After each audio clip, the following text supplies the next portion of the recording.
G'day! In this final video, I want to show you how to save an image from Google Earth so that you can use it in your report. So the first thing you want to do is zoom to the extent that is useful to you. So if I just want to show you the planned burns surrounding Marysville, I might zoom into this particular extent. That looks good.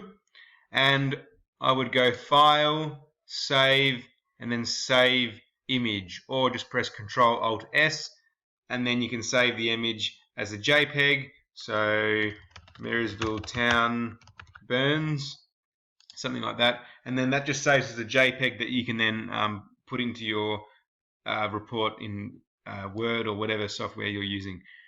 One thing to make sure of before you do that is that you've got your scale turned on, and also a location map if you wish. Probably not that useful for this particular project since we're only looking at Victoria, but to turn those both on, if you go to View, you've got Scale Legend, so that turns it off, and then on again, and then Overview Map is that little location map in the bottom right corner. You can also turn on the latitude longitude grid if you wish, but probably not that useful for this project unless you're talking about specific locations. But yeah, just a couple of things to consider when you're saving images.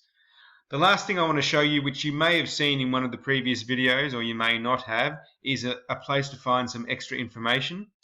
So here at the DULP website, Safer Together, if you scroll down, you've got information about all the different bushfire risk landscapes. So I'll just click on East Central.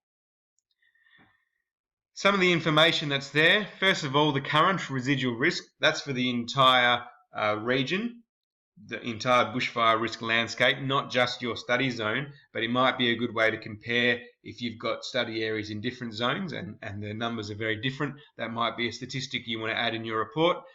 Information about the characteristics and the fuel management. There's a really good map here in the Strategic Bushfire Management Plan. If I just click on that, there's a great map here which has the different bushfire management zones. You've only got the information for Marysville, but this has it for the entire region and some information about those. And a really good graph here of the residual risk and how that's changed over time, which you may want to link up to bushfire history. So the risk here was quite high. 2009 we had devastating fires. All that fuel load was burnt. So the risk went down for the following bushfire season, but as regrowth occurred, it looks like the risk is increasing again and it's likely to increase in the future. So that might be some really good additional information that you may want to read and find some statistics or some images to put in your final report.